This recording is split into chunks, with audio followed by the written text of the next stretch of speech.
আল্লাহ পাক বলেন, এক নাম্বার ইমানদার যারা হবে, আমার নাম যখন তাদের সামনে উচ্চারণ হবে সঙ্গে সঙ্গে তাদের অন্তরাত্মা কেঁপে উঠবে। 2 নাম্বারে ঈমান যা আছে আমার আল্লাহ আরো বাড়িয়ে দেবে। 3 নাম্বারে ওয়ালা রাব্বিহিম ইয়াতাওয়াক্কালুন, আল্লাহ বাদ দিয়ে আর কারো উপরে ভরসা করবে না, পরোয়া করবে না। বিপদে পড়বেন, বাঁচাবে কে? আরো জোরে বলেন, বাঁচাবে কে? ইমানদার যারা হবে তাদের ভিতরে এই গুণাবলীগুলো পাওয়া যাবে। এই পৃথিবীর ময়দানে সৎ কাজ দেখলে, কোরআনের আয়োজন দেখলে দুনিয়ায় যারা ইমানদার হবে তাদের অন্তরের মধ্যে শান্তি লাগবে। এই কারণে বুখারী মুসলিমের হাদিস, আল্লাহর নবীর সাহাবী নাম তার উসাইদ ইবনে হুদাইর, রাতের বেলা খুলে খুলে কোরআন পড়তেছিলেন। পাশের ঘরে একটা ঘোড়া বাঁধা আছে, এই ঘোড়াটা লাফাদাফা শুরু করে দিয়েছে। টেলারটা বন্ধ করে দিয়ে ঘোড়ার ঘরে এসে তাকিয়ে দেখছে ঘোড়াটা লাফেও না, ঝাঁপেও না, জায়গায় স্টপ। আবার গিয়ে কোরআন পড়ে, আবার ঘোড়া লাফায়। আবার ঘোড়া দেখে এসে আবার কোরআনের তেলাওয়াত, আবার তেলাওয়াত যখন করতে গিয়েছে এবার আবারও ঘোড়াটা লাফাদাফা শুরু করে দিয়েছে। তেলাওয়াতটা বন্ধ করে দিয়ে আবার ঘোড়ার ঘরের সামনে দরজায় গিয়ে দাঁড়িয়ে তাকিয়ে দেখছে হাজার হাজার কোটি কোটি নক্ষত্র রাজিগুলো দরজা বরাবর মিটমিট মিটমিট করে আলো দিচ্ছে। হযরত উসাইদ ইবনে হুদাইর বিশ্ব নবীর কাছে চলে গেলেন, ঘটনা বয়ান করলেন। হে নবী, এই ঘটনা। আল্লাহর নবী আমার ডাক দিয়ে বললেন, উসাইদ তোমার দৃষ্টিতে ওইগুলো আকাশের তারকারাজি ছিল, কিন্তু ওইগুলো আকাশের তারকারাজি না, ওইগুলো হচ্ছে আমার আল্লাহর ফেরেশতা। তুমি যখন কোরআন পড়তেছিলে ওরা প্রতিযোগিতা করতে কে কত বেশি তোমার আমল নামার মধ্যে নেকি লিখতে পারে। ওই কোরআন শ্রবণ করার জন্য আপনি আমি বসে গিয়েছি। যতক্ষণ থাকবেন বরকত দেবে কে? আরো জোরে বলেন। ওই মালিক আয়াত দিয়ে ডাক দিচ্ছে, ইয়া আইয়ুহাল্লাযিনা আমানু, ওহে যারা ঈমানদার আছো তোমাদেরকে বলছি। তাহলে ঈমানদারের কোয়ালিফিকেশনের মধ্যে আমরা পেলাম, এই দুনিয়ায় যত সৎ কাজ হবে ঈমানদাররা আনন্দ দেবে, আর খারাপ কাজ যত হবে ঈমানদারের অন্তঃকরণে কষ্ট লাগবে। এই দুইটা জিনিস যদি আপনার ভিতরে পাওয়া যায়, এক বাক্যে বুঝবেন আপনি ঈমানদার। ওই আল্লাহ ডাক দিচ্ছেন, হালা আদুল্লুকুম আলা তিজারাতিন তুনজিকুম মিন আযাবিন আলিম।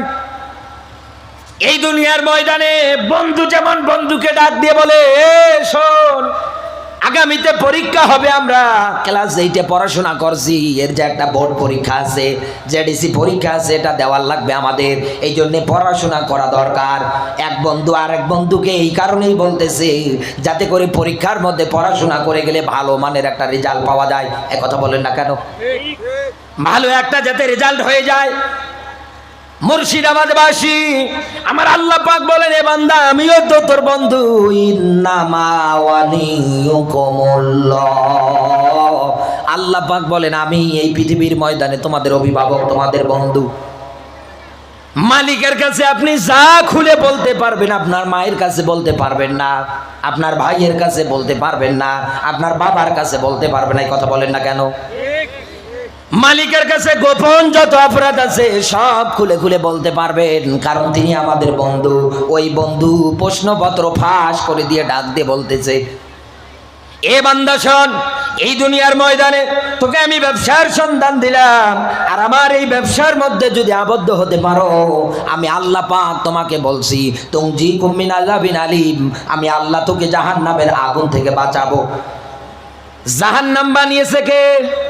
নামাজ দেয়া লাগবে, বলেন। জাহান্নাম বানিয়েছে কে? আমি কেসা কাহিনী বলতে পারি না। অন্য যে যারা আপনাদের ভারতবর্ষে মাহফিলে আসার পরে আমি তাকিয়ে দেখলাম, বিভিন্ন জায়গায় আমি প্রোগ্রাম করলাম এই 3-4 দিনে, আমার যতটুকু অভিজ্ঞতা, অনেক জায়গায় কানে হাত দিয়ে ওই রেটান কি কেসা বলছে, আমি ওসব বলতে পারি না। আমি যতটুকু ঘটনা পারি সেটা কোরআন হাদিসের আলোকে বাস্তবতায় মিলিয়ে দেওয়ার জন্যে। আপনারা শুনবেন তো? শুনবেন? রাগ হচ্ছে না তো? রাগ হয়? আচ্ছা আমার বন্ধুরা, মহান মালিক জাহান্নাম বানিয়েছে। জাহান্নাম বানিয়েছে কে? আরো জোরে বলেন। ইন্না জাহান্নামা কানাত মিরসাদা, জাহান্নাম হচ্ছে একটা ফাঁদ। ওয়ালা তাত্তাবিউ খুতুওয়াতিশ শাইতান, সূরা বাকারা 2 নম্বর সূরা 2 নম্বর পারা 208 নম্বর আয়াতের শেষের দিকে আছে। আল্লাহ এক আয়াতে বললেন জাহান্নাম একটা ফাঁদ। এরপর পরে বলে শয়তানকে অনুসরণ করো না, কারণ শয়তান মানুষদেরকে জাহান্নামে নিয়ে যাওয়ার জন্য, এই জাহান্নাম নামক ফাঁদের মধ্যে ফেলানোর জন্য এই ময়দান থেকে হাজার হাজার মানুষের মধ্যে থেকে উঠে উঠে নিয়ে যাবে যারা বুঝবেন ওরা শয়তানের জাহান্নামের ফাঁদের মধ্যে পা দিচ্ছে। ভালো করে বুঝবেন, ওরা শয়তানের এই জাহান্নামের এই কর্মসূচি নিয়ম নীতির ক্ষেত্রে ওরা পা দিচ্ছে। আল্লাহ পাক বলেন আমি জাহান্নাম বানিয়েছি, তুই আমার সঙ্গে চুক্তিবদ্ধ হ, আমি যে ব্যবসার কথা বলি এটাতে যুক্ত হয়ে যা, তাহলে শয়তান তোকে কোনোদিন জাহান্নামের দিকে নিয়ে যেতে পারবে না। আমি আল্লাহ তোকে জাহান্নাম থেকে বাঁচাবো। সুবহানাল্লাহ বলতে পারেন না? মালিক যদি নিজে আপনাকে জাহান্নাম থেকে বাঁচার ওয়ারেন্টি গ্যারান্টি দেয়, মালিক যদি নিজে বলে দেয়, আর কিছু লাগে? আর কিছু লাগে? আর মালিক যদি নিজেই বলে ফাকাত দল্লা দলালান বাইদা, এই দুনিয়ার ময়দানে আমার আয়াতের বিরুদ্ধে চলবা, ইসলামের নিয়ম নীতির বিরুদ্ধে চলবা, আমি আল্লাহ পাক তোমাকে পথ ভ্রষ্ট করে দেবো, জিন্দেগিও তুমি আর পথ পাবা না। আচ্ছা বলেন, আল্লাহ পাক যদি নিজেই আপনাকে পথ ভ্রষ্ট করে দেয়, দুনিয়ার কেউ কি পারবে আপনাকে পথ দেখাতে? কেউ পারবে না। এবার আসেন আমরা জানবো কোন ব্যবসাটা করলে পরে আপনি জাহান্নাম থেকে বাঁচতে পারবেন, আমার আল্লাহ আপনাকে জাহান্নামে দেবে। আল্লাহ পাক বলেন ইন্নাল্লাহা আশতারা মিনাল মুমিনিনা আনফুসাহুম ওয়া আমওয়ালাহুম বিআন্না লাহুমুল জান্নাহ। বলেন আল্লাহু আকবার। আল্লাহ পাক বলেন মুমিনদের জান আর মাল আমি ক্রয় করে নিয়েছি। কথা কার? আরো জোরে বলেন। আয়াতের শুরুতে আছে কি ইয়া আইয়ুহাল্লাযিনা আমানু, ঈমানদার দিয়ে শুরু করেছে। ওই ঈমানদারদেরকে আবার আল্লাহ সূরা তাওবার 111 নম্বর আয়াত দিয়ে ডাক দিয়ে বলতেছে আমি মুমিনদের জান আর মাল ক্রয় করে নিয়েছি। এই দুনিয়ার ময়দানে জানমালের মালিক কে? আরো জোরে বলেন। জানমালের মালিক তো আল্লাহ আগে থেকে। আল্লাহ পাক বলেন এ বান্দা, এই দুনিয়ার ময়দানে জানমালের মালিক আমি আল্লাহ, আর জান্নাতের মালিক হচ্ছিস তোরা, কারণ তোদের জান আর মাল আমার কাছে বিক্রি করে দিলি, আর আমি আল্লাহ তোদেরকে জান্নাত দিয়ে দেব। এই দুনিয়ার ময়দানে আজ আপনি আল্লাহর জমিনে আনা আকিমুদ্দিন ইউকাতিলুনা ফি সাবিলিল্লাহ, কোন মানুষ যদি এই রকম কোন আয়াতের কিঞ্চিত অংশ মানে আর কিঞ্চিত অংশ যদি না মানে, সে যদি অস্বীকার করে, সে যদি মন খারাপ করে যে এই আয়াতটা আমার কাছে ভালো লাগলো না, এই আয়াতের ব্যাখ্যাটা এই জায়গায় না করলেই হতো, আল্লাহ পাক বলেন হাফিজাত আমালুহুম, অতীত জীবনের যত ভালো আমল ছিল মুহূর্তের মধ্যে আমার আল্লাহ নষ্ট করে দেয়। মালিক যদি আপনার জীবনের ভালো আমল বরবাদ করে দেয়, নষ্ট করে দেয়, মুর্শিদাবাদবাসী বিবেকবান যারা আছেন বুকে হাত দিয়ে চক্ষু দুইটা বন্ধ করে চিন্তা ভাবনা করে বলেন তো আপনাকে আরো কে পথ দেখাবে, কে জীবনের অপরাধ ফিরিয়ে দেবে, নেকিগুলো করে দেবে? কেউ আছে? কেউ আছে? কেউ নেই। তাহলে আপনি এই পথে যান কেন? কেন আপনি এগুলোর বিরুদ্ধাচরণ করেন? ওমা লাকুম লা তুকাতিলুনা ফি সাবিলিল্লাহ, কি হলো তোমাদের, কেন লড়াই করো না, কেন সংগ্রাম করো না? আল্লাহ তো এটার ব্যাখ্যা দিয়েছে। আল্লাহর এই জমিনে নামাজ আগে আসেনি, হজ আগে আসেনি, যাকাত আগে আসেনি, দান সদকা আগে আসেনি, সবার প্রথম এই জমিনে যেটা এসেছে নবীজির প্রতি ওহী আল্লাহ দিয়েছে, ওয়ানজির আশিরাতাকাল আকরাবিন, হে নবী তাবলীগ করেন নিকটতম আত্মীয় যারা আছে তাদের মাঝে। এ কথা কার? আরো জোরে বলেন। এ নবী নিকটতম আত্মীয় যারা আছে আপনি তাদের মাঝে গিয়ে দাওয়াতি কাজ করেন, তাদেরকে জাহান্নাম থেকে বাঁচান। তার মানে নবীজিকে আল্লাহ তো এই জায়গায় ডাক দিয়ে বলতে পারতেন সমগ্র মানব জাতিকে আপনি জাহান্নাম থেকে বাঁচান, কুআনফুসাকুম ওয়া আহলিকুম নার, নিজে বাঁচেন, অধীনস্থ যারা আছে এদেরকে বাঁচান। কিন্তু এ ব্যাখ্যা দিলেন না কেন? কেন দিলেন না? এই যে ভাই বসে আছে এই জায়গায়, এই ভাই মনে করেন কোনো একটা মসজিদের খতিবের দায়িত্ব পালন করে, কিছু মাইন্ড করবেন না, আমি এক্সাম্পল স্বরূপ শুধু উদাহরণ দেওয়ার জন্য বোঝানোর জন্য বলছি। ভাই মসজিদের খতিব দায়িত্ব পালন করে, কোনো কায়দায় কোনো একদিন ওনার বউ রাস্তা দিয়ে বের হয়ে গিয়েছে, হুজুর মানুষের বউ একটু পর্দা করার কথা ছিল কিন্তু করেনি, রাস্তা দিয়ে বের হয়ে চলে গিয়েছে। এখন পরের জুমায় হুজুর খুতবা দিতে গিয়ে মেম্বারে যখন দাঁড়িয়েছে ব্যাখ্যা দিচ্ছিলেন পর্দার বিষয়ে, একজন নামাজ শেষে বলছে হুজুরের বউকে সেদিন দেখলাম রাস্তা দিয়ে যেতে। একথা বলেন না কেন? আল্লাহর নবীকে এই জন্য আল্লাহ সবার প্রথম ওহী দিয়ে ডাক দিয়ে বলেছে ওয়ানজির আশিরাতাকাল আকরাবিন, হে নবী নিকটতম আত্মীয় যারা আছে তাদের মাঝে তাবলীগ করেন, তাদেরকে জাহান্নামের আগুন সম্পর্কে ভয় দেখা। তাদেরকে জাহান্নামের আগুন থেকে হেফাজত করে।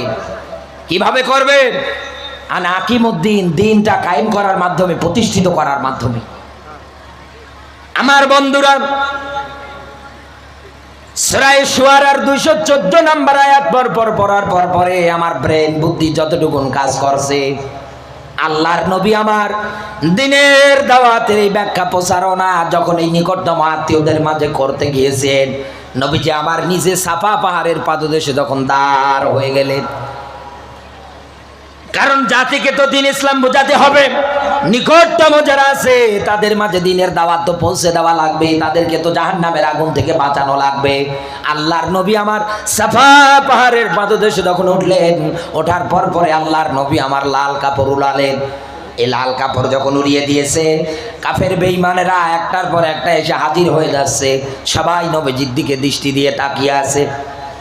আল্লাহর নবী আমার সবার মাঝে এলান করে ডাক দিয়ে বললেন, ও আমার জাতির লোকেরা শুনে নাও, আমি আল্লাহর পক্ষ থেকে একজন নবী, আমার আল্লাহ পাক আমাকে রাসূল করে এই জমিনে পাঠিয়েছে এই জাহান্নামের আগুন থেকে তোমাদেরকে বাঁচানোর জন্য। এর আগে আল্লাহর নবী একটা কথা বললেন, এই সাফা পাহাড়ের পাদদেশে কোন শত্রু দল যদি অস্ত্র শস্ত্র নিয়ে সজ্জিত থাকে, আর রাহিকুল মাকতুমের বর্ণনা এসেছে, তারা যদি তোমাদের উপরে আক্রমণ করবে এরকম মনস্থ করে, এটা কি তোমরা বিশ্বাস করো? এক বাক্যে সবাই বলছে যে হ্যাঁ, এটা আমরা বিশ্বাস করি। কারণ এই আরব জাহানের মধ্যে ছোট্টবেলা থেকে কোনোদিন দেখলাম না আপনি একটা মিথ্যা কথা বললেন, আপনি কোনোদিন কোনো মিথ্যা কথা বলেননি। সবাই স্বীকার করে নিলেন। আল্লাহর নবী আবার ডাক দিয়ে বললেন, আমি আল্লাহর পক্ষ থেকে একজন রাসূল, আল্লাহর পক্ষ থেকে একজন নেতা, আমার আল্লাহ আমাকে নবী করে পাঠিয়েছে। সঙ্গে সঙ্গে নিজের আপন চাচা আবুল আহাব নবীজির দিকে পাথর মেরেছে। আল্লাহর নবী পাথরটা খেলেন কখন? ভালো করে বোঝেন। মানুষদেরকে যখন কোরআন আর হাদিসের জ্ঞান দিতে গিয়েছে, ওহির জ্ঞান পাওয়া মাত্রই মানুষদেরকে যখন জাহান্নাম থেকে বাঁচানোর জন্য সতর্ক করতে গিয়েছে, আল্লাহর নবী তখনই কিন্তু পাথর খেয়েছে। কথা বলেন না কেন? আজও বিশ্বের ময়দানে, এই দুনিয়ার ময়দানগুলোতে যারা পাথর খায়, যারা নির্যাতিত হয়, ও বন্ধু মিলিয়ে দেখেন, এই কারণেই তারা খাচ্ছে। তাদের একটাই মিশন, মানুষদেরকে জাহান্নাম থেকে বাঁচানোর। আমার বাংলাদেশের মধ্যে কথা বলছি, আমার বাংলাদেশের তাফসীর মাহফিল, কোরআনের মাহফিল আয়োজনগুলো করতে গেলে, হক কথা বলতে গেলে অনেক ক্ষেত্রে দেখা যায় কত বিপদের মুখে পড়তে হয়, কত জায়গা থেকে পালানোর রাস্তা থাকে না। অথচ আমাদের দেশে ৯৬% মুসলমান। বড় কষ্ট লাগে অন্তরের মধ্যে। বিশ্বনবীর জীবনী যত পড়ি তত আরো আমরা উদ্বুদ্ধ হয়ে যাই। কারণ নবীজি আমার নিজেই দিনের দাওয়াত দিতে গিয়ে পাথর খেয়েছেন। আমার আল্লাহ নবীজির দিকে পাথর মারার দৃশ্য দেখার পরে কিন্তু চুপ করে বসেছিলেন না। আল্লাহর নবী আমার পাথর যখন খেলেন, এই যে আবুল আহাব পাথর মারলেন, আমার আল্লাহ তার সামনে আয়াত দিলেন, তাব্বাত ইয়াদা আবি লাহাবি ওয়া তাব। বলেন আল্লাহু আকবার। আল্লাহ আয়াত দিলেন, আমার আল্লাহ পাক ডাক দিয়ে বললেন, ধ্বংস হয়ে যাক আবুল আহাব, ওর 2 হাত, ও নিজেও। ওকে আমি জাহান্নামের আগুনে লেলিহীন যে শিখা আছে ওটাতে প্রবেশ করাবো। ওর ধন সম্পদ, ওর সন্তানাদি কোনো কিছু কাজে আসবে না। অপরাধ কি? ও নবীজির দিকে পাথর মেরেছে, আঘাত করেছে। তাই ও ভারতবাসী ভালো করে বুঝবেন, এখান থেকে শিক্ষা দিতে চাই। আল্লাহর নবী মুহাম্মদুর রাসূলুল্লাহর দিকে পাথর মারাটা আল্লাহ সহ্য করলেন না। এখানে যারা আলেম বসে আছেন জিজ্ঞাসা করে দেখেন, ইতিহাস যারা পড়েছেন, এই আবুল আহাবকে আমার আল্লাহ এমন মরণ দিয়েছে, 2টা বর্ণনা পাওয়া গিয়েছে। এই লোকটা শেষ বয়সের মধ্যে আমার আল্লাহ তার শরীরের মধ্যে ছোঁয়াইছে, প্লেগ রোগ দিলেন। একটা ঘরের মধ্যে তাকে আবদ্ধ করে রাখা হলো, ঘর থেকে আর বের হতে পারে না। আর একটা বর্ণনা এসেছে, এই ব্যাখ্যা যখন জানতে পেরেছে তার শরীরের মধ্যে প্লেগ রোগ, ছোঁয়াচে রোগ ধরা দিয়েছে, সঙ্গে সঙ্গে তার সন্তানাদি যারা আছে তাকে ওই জায়গা থেকে বের করে জঙ্গলের মধ্যে ফালিয়ে দিয়ে এসেছে। জঙ্গলের মধ্যে কুকুর, হিংস্র যত প্রাণী আছে তার লাশটা খেয়ে ফেলেছে। ও দুনিয়ার মানুষ যারা আছে এখান থেকে শিক্ষা নাও। আল্লাহর নবী বলেন, আল উলামা ওয়ারাসাতুল আম্বিয়া, এই দুনিয়ার ময়দানে আমার পরে নাইবে নবী তারা, এই দুনিয়ায় যারা আলেম তারা তোমাদেরকে জাহান্নাম থেকে বাঁচানোর জন্য আল্লাহর আয়াত পড়ে পড়ে ব্যাখ্যা করে। এগুলো শোনার পরেও যদি রাগ করেন, আজ তামাম বিশ্বের ময়দানে যদি ঐক্যতা একতা থাকতো, আল্লাহর দ্বীন ইসলামের মানুষগুলো যদি সবাই এক প্ল্যাটফর্মে থাকতো, এই দেশে হাজারো আবু জাহেলের, আবু লাহাবের বেজাত্তারা মরে গিয়ে পড়ে থাকতো, জানাজা দেওয়ার মতো লোক থাকতো না, জানাজা হতো না, দোয়া হতো না। দোয়া করে করবেন কি? যেই মা পর্দা করে না, ওর কিসের জানাজা? এক কথা বলে না কেন? যেটা বেনামাজি, ওর কিসের জানাজা? পারলে আসেন, আয়াত দেখাই আমি আপনাকে, অস্বীকার করতে পারলে করে যান। আসেন, সূরা তাওবার ৮০-৮৪ কার সানে নাজিল হলো? আব্দুল্লাহ ইবনে উবাই। আজ আপনি ইসলাম সস্তা মানে ঠুকঠাক দুইটা সেজদা দিয়ে মনে করেন আপনি ইসলামের বিশাল পতন্ত প্রহরী হয়ে গেছে। আর এদিকে কত নির্যাতিত মানুষেরা, মাজলুম মানুষেরা, কত গরিব মানুষেরা না খেয়ে দিন পার করছে। আপনার কোনো ধান্দা নেই, কোনো চিন্তা নেই। ইসলামের নাম না, ইসলামের নাম না। আল্লাহর আয়াতের সঙ্গে যারা ব্যবসা করে, যারা চুক্তিবদ্ধ হয়, তাদের রাতে কোনো ঘুম নেই। তারা রাতের পর রাত জেগে জেগে মানুষের দ্বারে দ্বারে পাহারা দেয়। তারা রাতের পর রাত জেগে অন্যায়ের বিরুদ্ধে তারা কলম ধরে, অস্ত্র ধরে। আর এই দেশে অনেক মানুষ আছে, আমার দেশের কথা বলছি, অনেক মানুষ আছে যারা এগুলো বলতে যায়, তাদের উপরে টর্চার করে, জুলুম করে। ও বন্ধু শুনে নেন, আব্দুল্লাহ ইবনে উবাই, উদখুলু ফিস সিলমি কাফা, একটা আয়াত, উদখুলু ফিস সিলমি কাফা। ইসলাম মানার ক্ষেত্রে পরিপূর্ণ মানা লাগবে। আজ আপনি ইসলাম মানে না বোন? ইয়া আইয়ুহাল্লাযীনা আমানু, ওই যারা ঈমানদার আছে তোমাদেরকে বলছি এতটুকু।